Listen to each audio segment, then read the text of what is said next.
요한계시록 제1장.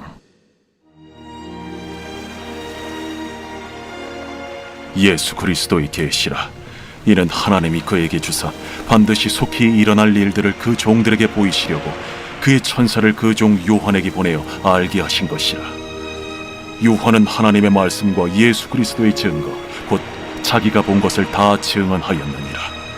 이 예언의 말씀을 읽는 자와 듣는 자와 그 가운데 기록한 것을 지키는 자는 복이 있나니 때가 가까움이라.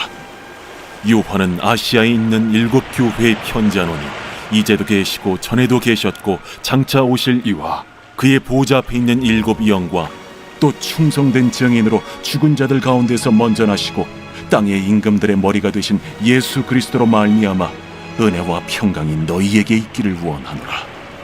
우리를 사랑하사 그의 피로 우리 죄에서 우리를 해방하시고 그의 아버지 하나님을 위하여 우리를 나라와 제사장으로 삼으신 그에게 영광과 능력이 세세토록 있기를 원하노라. 아멘. 볼지어다, 그가 구름을 타고 오시리라. 각 사람의 눈이 그를 보겠고 그를 찌른 자들도 볼 것이요 땅에 있는 모든 족속이 그로 말미암아 애곡하리니 그러하리라. 아멘. 주 하나님이 이르시되 나는 알파와 오메가라. 이제도 있고 전에도 있었고 장차 올 자요 전능한 자라.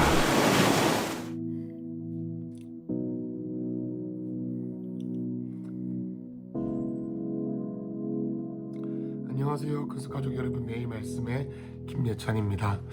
여러분도 새로운 묵상 본문이 시작되었습니다. 그것은 바로 요한계시록입니다.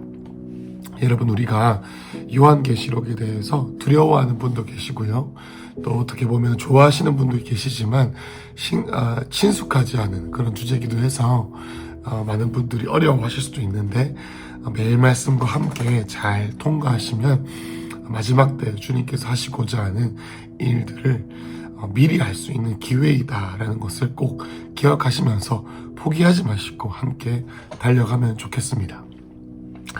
여러분, 오늘은 1장 1절부터 8절입니다. 1장 1절에 보시면은 이것은 예수 그리스도의 계시라 이렇게 나오죠. 계시다라는 것은 뭐냐면 아포칼립시스라고 하는데, 여러분, 이것은 뭐냐면 감추어져 있던 문 혹은 감추어져 있던 비밀들이 드러나다, 열리다, 열어 보이다라는 뜻입니다. 그러니 이 계시는 앞으로 하나님께서 이 세상을 어떻게 다스리실지, 어떻게 인도하실지, 우리가 죽고 나서 또 마지막 때가 오고 예수님께서 재림하셨을 때 어떠한 일이 펼쳐질지에 대한 것들이 드디어 열어 보여진다라고 하는 그런 뜻입니다. 그래서 이것들을 요한에게 주셨다라는 것이죠. 2절에 보면은 요한은 하나님의 말씀과 예수 그리스도의 증거 이렇게 나와 있는데, 그 당시에 요한은 우리가 잘 아는 것처럼 반모섬이라고 하는 곳에서 예수님을 위해서 사역했다는 죄로 유배되어 있습니다. 여러분, 그 당시에 요한은 나이가 많이 들었었고요, 그 당시에 대부분의 동료들이었던 사도들은 전부 다 이미 죽어 있는 상태였습니다. 3절에 보면은 예언의 말씀을 읽는 자와 듣는 자와 그 가운데 기록한 것을 지키는 자는 복이 있다 이렇게 나와 있습니다. 여러분, 이 말씀은 무슨 말이냐면 예언의 말씀을 읽는 자, 여러분, 이것은 그 당시에 예배가 어떻게 이루어져 있는지에 대한 것에 대한 설명입니다. 여러분, 지금 우리는 찬양하고 말씀 듣고 기도하죠. 여러분, 그런데 그 당시에 대부분의 초대교회에서는 막 크게 예배하거나 우리가 아는 것처럼 악기들을 동원한 그런 예배를 할 수 없었습니다. 그들은 매우 비밀하게, 은밀하게 예배를 드렸습니다. 그래서 그들이 할 수 있었던 것은 뭐냐면은 헬라어를 잘 읽을 수 있는 사람이 기록된 말씀을 읽습니다. 예수님의 기록을 읽어줍니다. 그러면 그것을 듣습니다. 읽는 자와 듣는 자, 그리고 그 기록된 것들을 지키는 자, 이것이 뭐냐면 그 당시에 있는 성도들이 대부분의 삶이었습니다. 여러분, 이 계시록의 말씀에 나와 있는 많은 앞으로 일어날 일들과 예수님의 모습들과 교회를 향한 경고의 말씀 등 이 모든 것들을 듣고 이거를 읽는 자와 듣는 자와 실제로 이 말씀에 따라서 마지막 때에 일어날 일들에 맞게 그들의 삶을 조정해 가는 사람들에게 복이 있다라고 합니다. 왜냐하면 3절 마지막에 때가 가까이 왔기 때문이죠.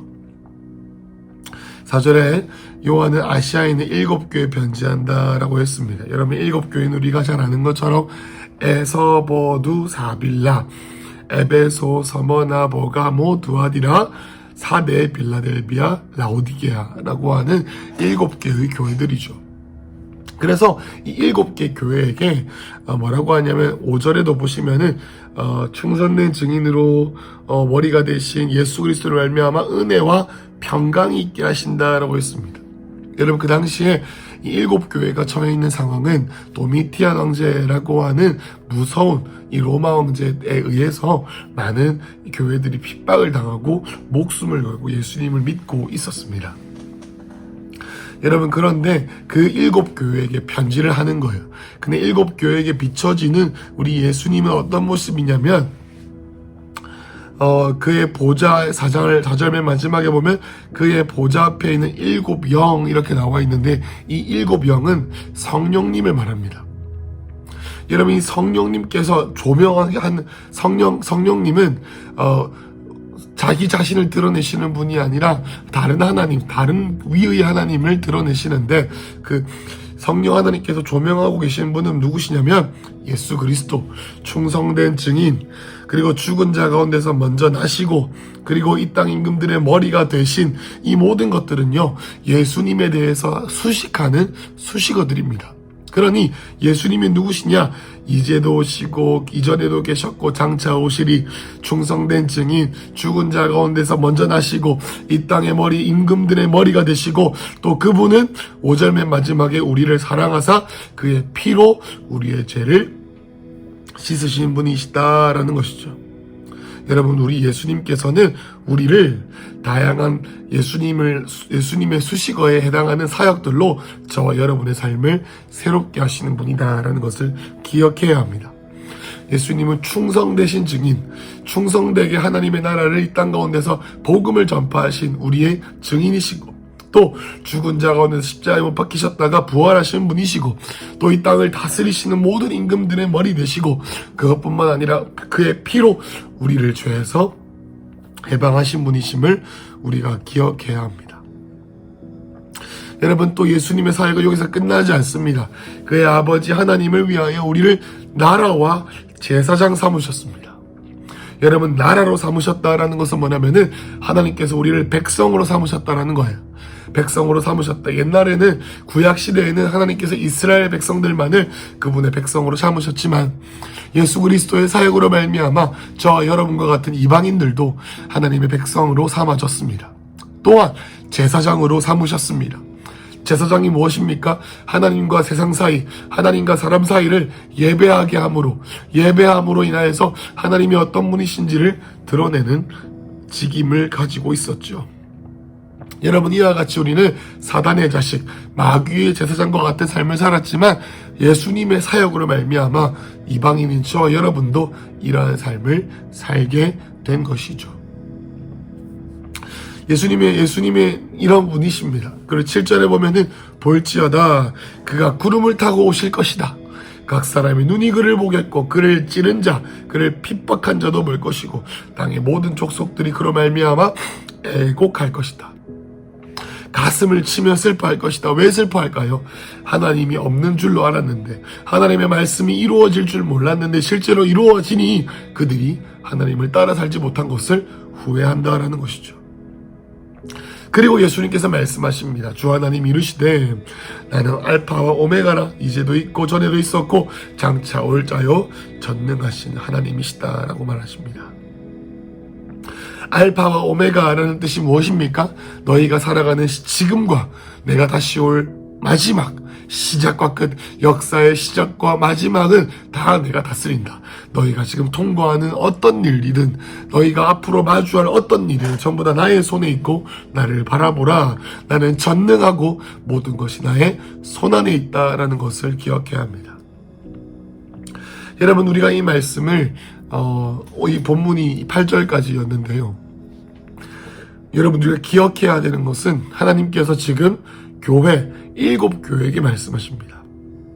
여러분, 이 7교회는 말세, 마지막 때를 살아가는 대부분의 교회의 7가지 특성에 대해서 말하기도 하고요. 저와 여러분을 향한 말씀이기도 합니다. 그리고 그 교회들에게 주님께서 계시로 말씀하십니다. 계시다라는 것은 어떤 이단에서 말하는 그런 신비한 어떤 신비주의적인 것이 아니라, 우리가 말씀을 볼 때 우리의 눈을 열어주시고 우리의 생각을 열어주시고 감추어져 있던 하나님의 마음, 감추어져 있던 주님의 생각들이 우리 안에 깨달아지는 역사이죠. 그리고 이 말씀을 읽는 자, 이 말씀을 지키는 자, 이 말씀을 듣는 자는 복이 있을 것입니다. 어떤 복입니까? 앞으로 다가올 시간들, 앞으로 우리의 삶에 일어날 수많은 일들을 이미 우리에게 말씀하셨기에 그 말씀대로 살아야 되는 그런 은혜, 그리고 또 은혜에 따른 평강을 우리에게 주실 것이다. 그리고 또 말씀대로 살아가는 자들에게 필요를 공급하시고 위로하시고 지도하시고 앞길을 인도하시는 역사가 예수님께서 우리에게 해주신다라는 것이죠. 그리고 여호와의 7영이신 성령님께서 우리가 어디에 가든지 우리를 우리 가운데 함께 하시며, 우리와 함께 하시는 예수님, 그리고 다시 오실, 그리고 역사의 주관자 되신 우리 하나님 아버지를 비추십니다. 그리고 앞으로 우리가 계시록을 통해서 알게 될 수많은 고난과 환난들이 우리의 삶 가운데 있지만 기억해야 합니다. 모든 것이 말씀대로 될 것이고 알파와 오메가 되신 주님께서 다스리실 것이다 라는 것을 알아야 합니다. 여러분, 우리가 이 계시록을 통해서 우리가 기도합시다. 특별히 하나님, 나의 삶 가운데서 이 마지막 때 내가 어떻게 주님을 위해 살지 알려달라고, 계시해달라고 기도합시다. 지식이나 무서운 이야기나 심판의 어떤 서사 정도가 아니라 인격이신 예수님의 그 말씀이 우리 가운데 풀어져서 그 인격이신 예수님께서 나의 가운데 어떻게 살아야 될지를 지도하시는 그분, 그리고 예수님이 어떤 분이십니까? 충성된 증인이시고 우리를 위하여 죽으시고 우리의 죄를 깨끗하게 하시는 그분께서 오늘도 살아계셔서 저와 여러분과 함께 하시는 것을 기대하면 좋겠습니다. 여러분, 이렇게 예수님을 올바르게 바라보는 것, 신약의 많은 사도행전에 나와 있는 사도들과 바울과 같은 우리의 신앙의 선배들은 얼굴을 맞대고 예수님을 볼 수 없었지만 그들은 예수님을 느끼고 인지하고 바라보았습니다. 왜요? 온 만물이 예수님을 통해서 지어졌고 온 만물 사이에 주님께서 살아계시며 이 금촛대와 같은 교회들을 거니시며 그들에게 기름을 붓고 그들 가운데 나타내시기를 원하시기 때문입니다. 사랑하는 구속가족 여러분, 오늘 하루 예수님 보이지 않지만 우리와 함께 계시고 마치 우리가 호흡할 때 그 호흡이 내 생명을 연장시키는 것처럼 예수님을 인지하고 예수님을 만나려고 하고 예수님의 그 실체되심을 경험하는 것이 우리의 삶에 매우 중요한 것임을 기억하시길 축복합니다. 때가 가까이 오고 있습니다. 마지막 때 주님께서 오늘 우리 가운데 이 계시록이 시작될 것인데, 여러분 기대하는 마음으로 내일 본문 그리고 앞으로 연말까지 함께 계시록을 통하여 예수님께서 우리에게 말씀하시고자 하는 그 믿음의 단계로 나아가시겠습니다. 기도하겠습니다. 사랑하는 예수님, 지금 이 말씀을 듣고 있는 모든 분들 그리고 모든 큰수 가족들에게 임재하여 주시고 좌정하여 주시옵소서. 알파요 오메가 되신 주님, 충성된 증인이신 주님, 은혜와 평강을 주시는 주님, 믿음의 주여 온전케 하시는 주님, 오늘 말씀을 듣고 주님을 따라가고자 하는 말세의 성도들인 우리 큰숲 가족 모두에게 하나님을 깊이 알고 이 계시록을 통하여 기대하는 마음으로 알파의 오메가 되신 주님께서 내 삶의 모든 것을 다스리시니 계시, 아포칼립시스 열어 보이시고 깨닫게 하시고 새롭게 하시고 인도하시는 은혜가 모든 가족들에게 임하게 하여 주시옵소서.